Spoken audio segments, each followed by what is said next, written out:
बहुत बहुत स्वागत है दोस्तों आपके अपने प्लेटफॉर्म क्रैक कंपटीशन 01 पे। तो कैसे हो आप सभी। तो आज हम जैसे पढ़ने वाले हैं अर्थव्यवस्था का एमसीक्यू नंबर 8, जो कि इससे इस प्रश्न के बाहर आपको इकोनॉमिक्स में देखने को नहीं मिलेगा, जो कि भारत के किसी भी एग्ज़ाम में आप इस वीडियो को आप देखकर आसानी से जा सकते हैं एग्ज़ाम देने। तो सबसे पहले दोस्तों आज है 30 मई।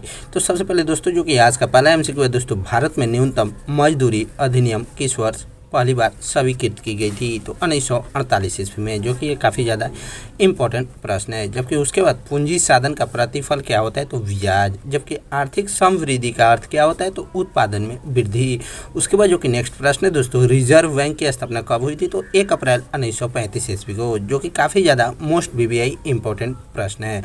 उसके बाद जो कि नेक्स्ट प्रश्न है दोस्तों, रिजर्व बैंक का राष्ट्रीयकरण कब हुआ था, तो 1 जनवरी 1949 को राष्ट्रीयकरण हुआ, जबकि स्थापना 1935 ईस्वी को हुई थी। उसके बाद जो कि प्रश्न है दोस्तों, रिजर्व बैंक के आरबीआई के प्रथम गवर्नर कौन थे, तो उस बार्न स्मिथ, जो कि ये भी काफ़ी ज़्यादा इंपॉर्टेंट है। उसके बाद जो कि नेक्स्ट प्रश्न है दोस्तों, रिजर्व बैंक के प्रथम भारतीय गवर्नर कौन थे, तो सीडी देशमुख, जो कि प्रथम भारतीय गवर्नर थे। जबकि रिजर्व बैंक के प्रथम गवर्नर कौन थे, तो उस बार्न स्मिथ। उसके बाद जो कि नेक्स्ट प्रश्न है दोस्तों, भारतीय रिजर्व बैंक की प्रथम महिला डिप्टी गवर्नर कौन थी, तो के.जे. उदेसी, जो कि उसके बाद नेक्स्ट प्रश्न है दोस्तों, भारतीय रिजर्व बैंक के होते हैं कौन कौन, तो 1 गवर्नर तथा 4 डिप्टी गवर्नर भारतीय रिजर्व बैंक के होते हैं। जबकि रिजर्व बैंक का लेखा एक वर्ष में क्या होता है, तो रिजर्व बैंक का लेखा वर्ष में होता है 1 जुलाई से लेकर 30 जून तक, 1 जुलाई से लेकर 30 जून तक होता है। जबकि देश का बड़ा सार्वजनिक या व्यावसायिक बैंक कौन है, तो भारतीय स्टेट बैंक, जो कि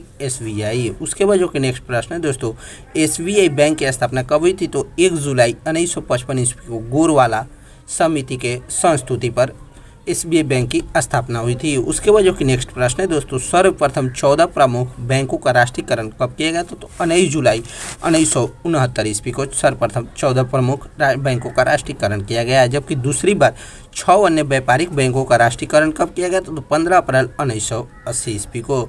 उसके बाद जो कि नेक्स्ट प्रश्न है दोस्तों, भारत में बैंकों के राष्ट्रीयकरण की संस्तुति प्रस्तुत कब की गई थी, तो हजारी समिति के द्वारा बैंकों की संस्तुति प्रस्तुत की गई थी। जबकि नोटों का निगमन कौन करता है, तो आरबीआई, जो कि 1 रुपये का नोट एवं सिक्कों को छोड़कर बाकी सभी नोटों का निगमन आरबीआई करता है। उसके बाद जो कि नेक्स्ट प्रश्न है दोस्तों, वर्तमान में नोट निगमन हेतु अपनाई जाने वाली प्रणाली कौन सी, तो न्यूनतम कोष प्रणाली, जो कि ये भी काफ़ी ज़्यादा मोस्ट बीबीआई इंपॉर्टेंट प्रश्न है। उसके बाद चलिए दोस्तों बढ़ते हैं आगे। तो उसके बाद जो कि नेक्स्ट प्रश्न है दोस्तों, नोट निगमन की न्यूनतम कोष प्रणाली अपनाया कब गया था, तो अक्टूबर 1956 ईस्वी को। जबकि आरबीआई के पास हर समय न्यूनतम कितने मूल्य का स्वर्ण कोष होना चाहिए, तो हर समय दोस्तों 115 करोड़ रुपए स्वर्ण कोष होना चाहिए। जबकि फेडरल रिजर्व केंद्रीय बैंक कौन है, तो अमेरिका है फेडरल रिजर्व केंद्रीय बैंक। उसके बाद जो कि नेक्स्ट प्रश्न है दोस्तों, क्षेत्रीय ग्रामीण बैंक आरआरबीएस को प्रायोजित कौन करता है, तो राष्ट्रीय वाणिज्यिक बैंक प्रायोजित करता है। जबकि आरआरबीएस की स्थापना कब हुई थी, तो 2 अक्टूबर 1975 ईस्वी को। उसके बाद जो कि नेक्स्ट प्रश्न है दोस्तों, रिजर्व बैंक का ऋण प्रदान कितने दिन में करता है, तो 90 दिन में प्रदान करता है। जबकि भारत का प्रथम बैंक कौन है, तो बैंक ऑफ इंडिया है, बैंक ऑफ हिंदुस्तान है, जो कि भारत का प्रथम बैंक। जबकि वर्तमान में राष्ट्रीयकृत बैंकों की संख्या कितनी है, तो 12 है वर्तमान में राष्ट्रीयकृत बैंकों की संख्या। जबकि बैंकिंग लोकपाल का योजना पहली बार भारत में शुरू कब की गई थी, तो 1995 ईस्वी में शुरू की गई थी। जबकि वर्तमान में बैंकिंग लोकपाल योजना प्रभावी कब हुआ था, तो 2006 ईस्वी में। उसके बाद जो कि नेक्स्ट प्रश्न है दोस्तों, बैंकिंग लोकपाल का काम क्या है, तो बैंक ग्राहकों को बैंक द्वारा प्रदान की जाने वाली सेवाओं से संबंधित शिकायतों का समाधान करना बैंकिंग लोकपाल का काम है। उसके बाद जो कि नेक्स्ट प्रश्न है दोस्तों, सेंट्रल बैंक ऑफ इंडिया क्या है, तो प्रीपेड कार्ड जारी करने वाला पहला बैंक है सेंट्रल बैंक ऑफ इंडिया। जबकि ओरिएंटल बैंक ऑफ कॉमर्स 2003 किस योजना के तहत प्रारंभ हुआ था, तो ओरिएंटल बैंक किसान क्रेडिट योजना प्रारंभ हुआ था 1998 ईस्वी में। उसके बाद जो कि नेक्स्ट प्रश्न है दोस्तों, भारत में एटीएम सेवा शुरू करने वाला पहला बैंक कौन है, तो एचडीएफसी, जो कि 1987 में एटीएम सेवा शुरू करने वाला पहला बैंक था, जो कि ये भी काफ़ी ज़्यादा मोस्ट बीबीआई इंपॉर्टेंट प्रश्न है।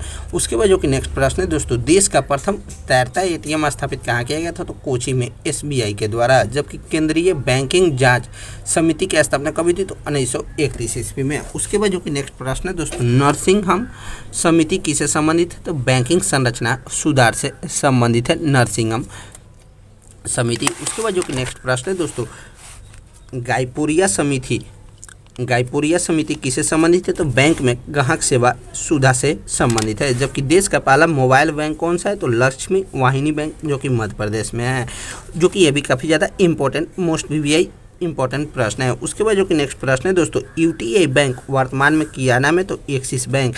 जी हाँ दोस्तों, जो कि यूटीआई बैंक है वर्तमान में नाम हुआ एक्सिस बैंक, जो कि 30 जुलाई 2007 से उनका नामकरण किया गया। उसके बाद जो कि नेक्स्ट प्रश्न है दोस्तों, भारतीय औद्योगिक विकास बैंक। जी हाँ दोस्तों, जो कि आईडीबीआई की स्थापना कब की गई? तो 1 फरवरी 1964 ईस्वी को स्थापना की गई थी। जबकि अल्पकालिक सरकारी प्रतिभूति क्या कहलाती है? तो ट्रेजरी बिल कहलाती है, अल्पकालिक सरकारी प्रतिभूति बिल। उसके बाद जो कि नेक्स्ट प्रश्न है दोस्तों, भारत में ट्रेजरी बिल बेचे जाते हैं किसके द्वारा? तो आरबीआई के द्वारा। जबकि वर्तमान में आरबीआई कितने दिनों की ट्रेजरी बिल्स निर्गमित करता है? तो 91 एवं 364 दिनों की। जबकि ट्रेजरी बिल्स की न्यूनतम राशि कितनी होती है? तो 25,000 रुपया तथा इसी गुणांक में। उसके बाद जो कि नेक्स्ट प्रश्न है दोस्तों, एड हॉक ट्रेजरी बिल प्रणाली को समाप्त कब किया गया था? तो 31 मार्च 1977 ईस्वी को समाप्त किया गया था। जबकि भारत में मौद्रिक नीति कौन जारी करता है? तो मौद्रिक नीति समिति जारी करता है। जबकि आरबीआई मौद्रिक नीति की समीक्षा करता है किसके द्वारा? तो प्रति 2 माह पर आरबीआई मौद्रिक नीति की समीक्षा जारी करता है। जबकि मौद्रिक नीति का प्रमुख उपकरण कौन कौन है? तो रेपो रेट, रिवर्स रेट, और उसके बाद दोस्तों रेपो रेट, आरआर, एसएलआर।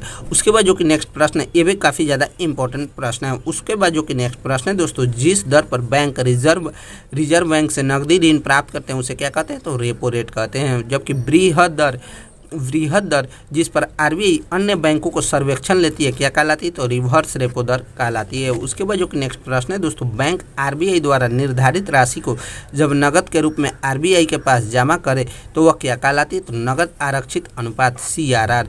जी हाँ दोस्तों, जो कि कैश रिजर्व रेशियो, अब सीआरआर का फुल फॉर्म हुआ। उसके बाद जो कि नेक्स्ट प्रश्न है दोस्तों, आरबीआई जिस दर पर वाणिज्यिक बैंकों को ऋण उपलब्ध कराता है क्या कहलाती है? तो बैंक दर कहलाती है आरबीआई। उसके बाद जो कि नेक्स्ट प्रश्न है दोस्तों, एनईएफटी और आरटीजीएससी किसके साधन है? तो मुद्रा अंतरण के साधन है। उसके बाद जो कि नेक्स्ट प्रश्न है दोस्तों, एनईएफटी का फुल फॉर्म क्या होता है? तो नेशनल इलेक्ट्रॉनिक फंड ट्रांसफ़र, जो कि ये भी काफ़ी ज़्यादा मोस्ट वीवीआई इंपॉर्टेंट प्रश्न है, जो कि सीएसएचएल में काफ़ी बार पूछा हुआ है। उसके बाद जो कि नेक्स्ट प्रश्न है दोस्तों, आरटीजीएस का फुल फॉर्म क्या है? तो रियल टाइम ग्रॉस सेटलमेंट। जबकि आईएफसीएस का फुल फॉर्म क्या है? तो इंडियन फाइनेंशियल सिस्टम कोड।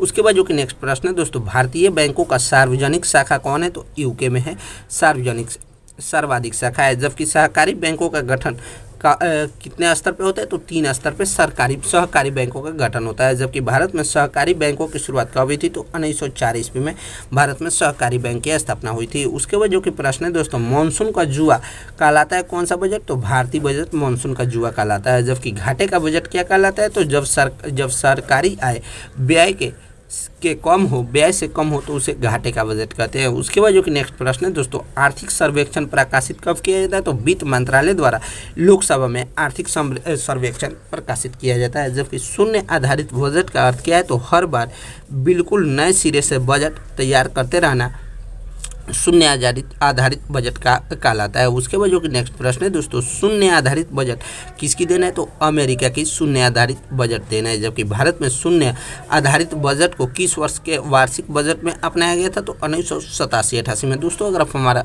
अगर आपको हमारी मेहनत अगर पसंद आ रही है तो वीडियो को लाइक, चैनल पे नए आए हैं तो सब्सक्राइब और शेयर करना ना भूलें, और ताकि वीडियो को पूरा देखिए, क्योंकि इस वीडियो को देखने से आप ही को ही फायदा होगा। उसके बाद जो कि नेक्स्ट प्रश्न है दोस्तों, शून्य